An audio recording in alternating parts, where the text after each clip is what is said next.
What's happening, everybody? Justin, Bridgewater's finest on YouTube, Blockbuster_guy on Twitter, and welcome to the debut episode of Today's Finest for January 23rd, 2018, fueled by NerdTeas. I see that look on your face, which probably means you should change your locks. What is Today's Finest?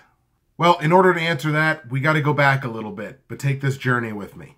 We're going back about a week ago when YouTube decided, to much controversy, to change their policies on their partnership program vis-a-vis who qualifies and who doesn't. In the old system, all you needed to qualify for partnership was 10,000 lifetime video views on your channel. Even for a small channel like me, fairly easy to get to. Under the new metrics, a channel must have 1,000 subscribers along with 4,000 combined hours of watch time in the last year. So what this means is my channel no longer qualifies for partnership or monetization. Obviously, when I got the email about this change, I took it in a very calm and rational... I didn't sleep. The rest of that night. I got it at midnight, and I was incredibly upset. So I took a few days off. I took a few days off from doing anything on YouTube. I went on a couple of Twitter rants just to kind of get myself into the proper headspace to address the issue. Ultimately, I get it. I get why the changes were made. It's made to protect content creators, protect people from just creating YouTube accounts, stealing a Vine compilation, which people on YouTube eat up like candy. I even do still, and it's been like 2 years since Vine died. But to just grab a Vine compilation, post it as your own content, get to the 10,000 view mark, get partnership, continue to do it, and monetize other people's content so you're making money off of something that you didn't create. I get that YouTube and Google want to curb that, and I'm in favor of that. Their heart's in the right place on this one. I think the head's out in left field, but at least the heart's in the right place. The unintentional, I'm sure, at least I hope, byproduct of this is small niche channels like myself kind of get swept up along with the people that are trying to cheat the system and cheat ad revenue.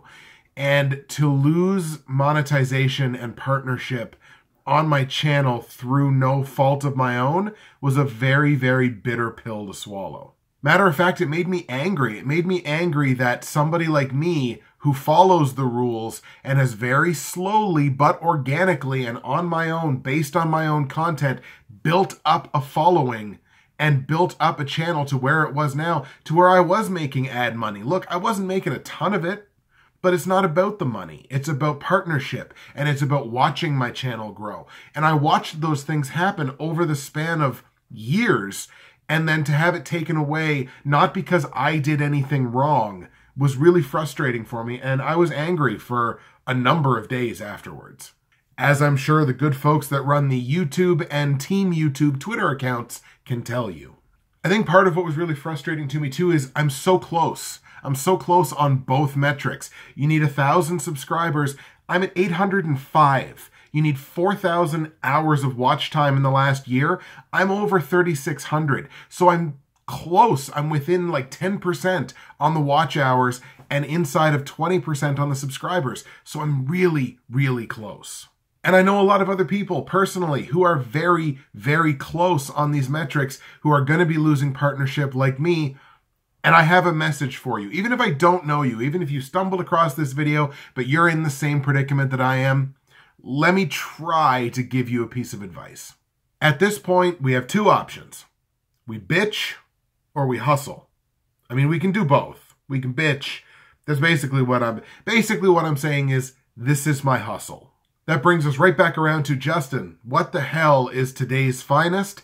Today's Finest is a vlog series.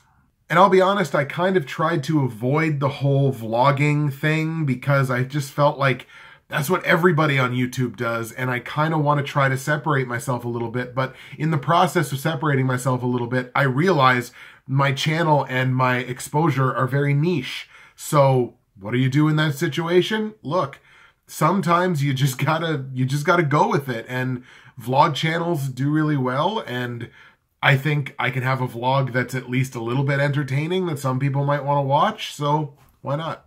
Today's Finest will be a semi-daily vlog series that touches on sports, culture, media, stuff in the news, and myself. So basically, on today's episode, I've told you why we're doing this. I'm going to tell you a little bit about myself, some stuff that maybe you know, but maybe you don't. And I want to touch a little bit on what happened last night with WWE. They did a 25th anniversary episode of Raw. I kind of got a couple things I want to say about it. So maybe you're a new subscriber, maybe you're not subscribed to me yet, maybe this is the first time you've ever seen me. So who the hell am I? Hi, I'm Justin. I'm 33 years old. I live in Bridgewater, Nova Scotia, which is on the far, far east coast of Canada. I've lived in Bridgewater most of my whole life. I graduated high school in 2003, and I'm a two-time university graduate in 2007 and 2009. I'm a former substitute school teacher, and now I work for the largest book-selling chain in Canada, Indigo Books and Music. I've been a YouTuber since 2010, and let me just get it out of the way right now. For a lot of people, YouTuber is a dirty word because of some dude in a stupid hat that just went into a suicide forest and filmed a dead body, but it's not a dirty word to me. YouTuber is all about how you do it. It's all about your process and your content, so I'm proud to call myself a YouTuber, and I've been one since 2010. That started off by doing collaborative videos with my friend Tyler, who, if you watched the Bridgewater's Finest Movie Awards this year, he was my co-host on that show, and he's co-hosted with me a couple of times. Started off as that, and then I went solo in 2011. In addition to being a YouTuber, I also classify myself as a podcaster. I've been doing podcasts since 2012. That started with No Holds Barred Productions and the No Holds Barred podcast with my friend Nick in 2012, and I took my podcast game solo with my NFL Picks show in 2016. I am an avid fantasy sports player, fantasy football, fantasy hockey. I've dabbled in basketball and golf and NASCAR and baseball, and I've played a ton of fantasy sports. I've been playing fantasy sports since, I believe, 2004. Obviously, you know, if you've watched a second of my channel, I love sports. I'm a sports guy. I've loved sports since I was a kid. As a kid, I played baseball. I shot some pool. I used to bowl. I was a pretty good little bowler, actually, in my day. Could never skate, so I can't fill the Canadian stereotype of the hockey player.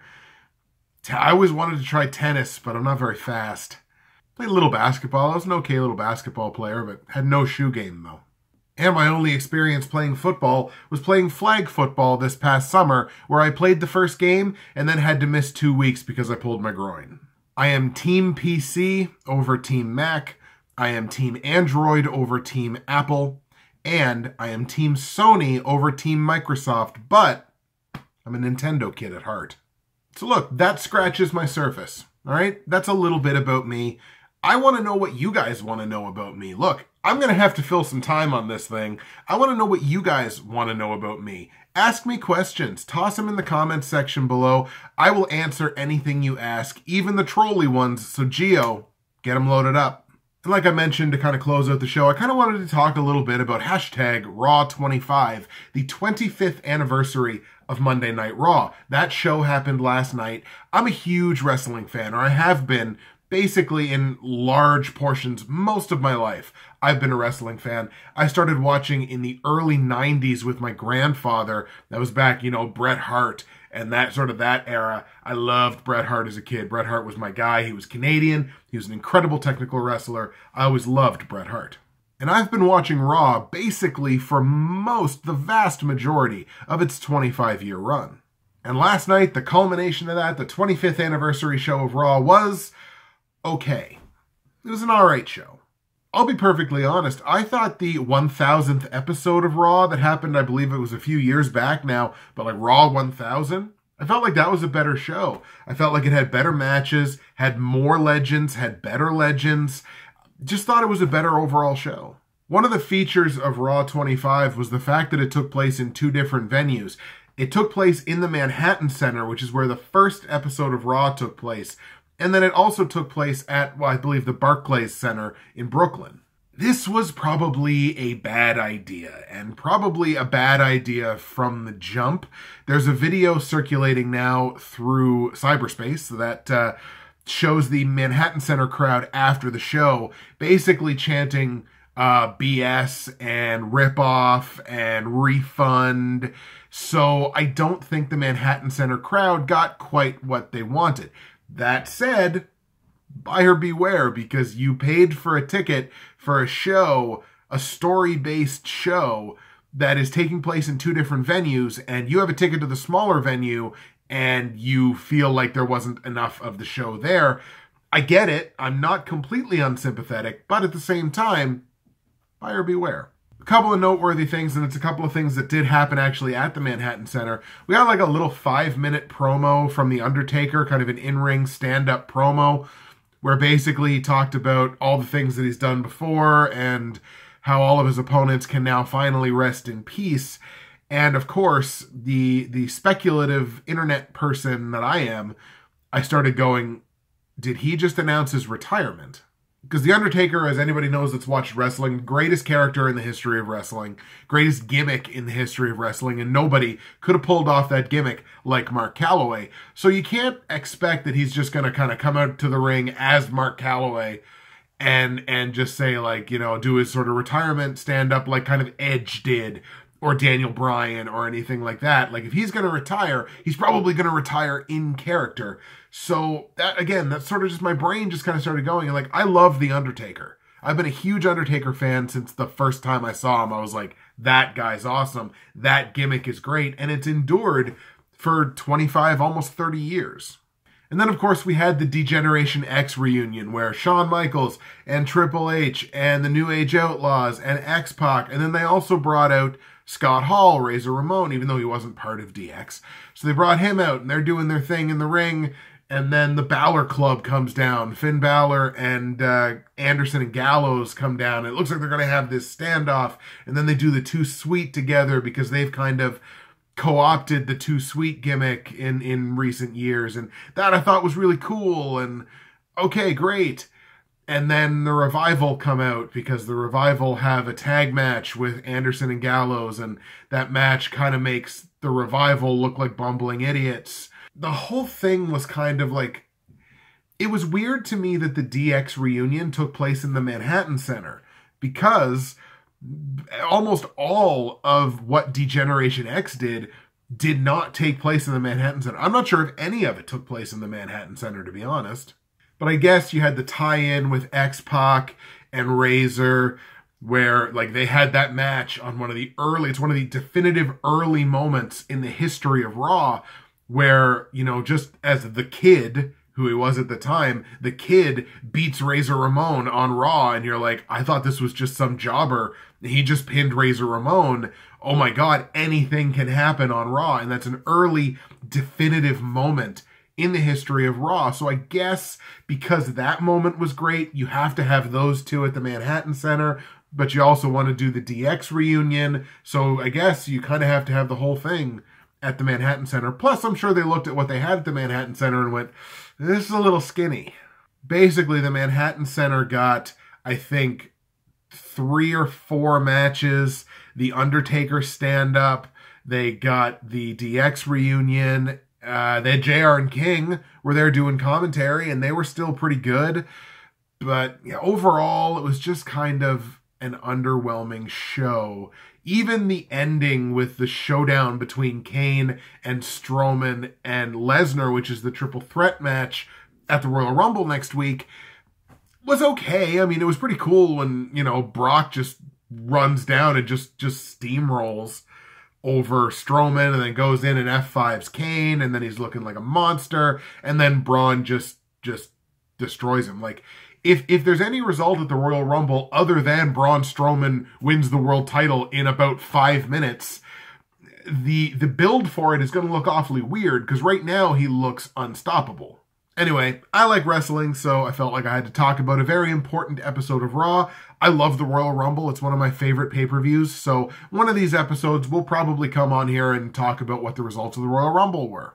All right, folks, that's where I think we're going to cut it off here for the debut episode of Today's Finest, January 23rd, 2018. There's not going to be an episode tomorrow because tomorrow is going to be my Super Bowl 52 prediction episode for the NFL Football Pick Show. That's going to end the NFL Football Pick Show for another season, a very successful season. If you've been watching, thank you very much. But you're going to want to make sure that you do watch that video tomorrow, watch that episode tomorrow, listen to that episode tomorrow for a very specific reason.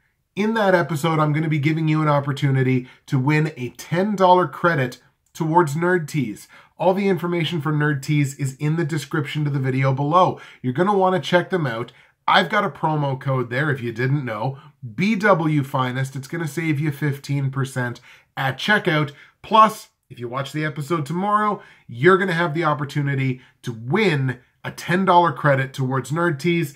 I can't make it any easier than that, guys. 15% off, a free $10 credit, free shipping in Canada if you go over $50. If you're American, you get the very generous bump on the conversion from the US dollar because it's a Canadian company. There's no downside here, folks. Give it a shot. Find yourself something to love on NerdTeas. Your episode on Thursday, here's your hook to come back and watch on Thursday. We're going to talk about the Oscar nominees because the Oscar nominees dropped today. We're going to talk about those a little bit on Thursday. I'm also going to have a review for you of the movie The Post, which is nominated for Best Picture. I'm going and seeing that tonight at my local theater. So we'll give you a little review on the Meryl Streep and Tom Hanks, Steven Spielberg directed The Post. And you're going to get a behind-the-scenes look at a Bridgewater's Finest podcast. All right, folks, that's it for me. Justin, Bridgewater's Finest on YouTube, Blockbuster_guy on Twitter, fueled by NerdTeas, and we'll catch you next time.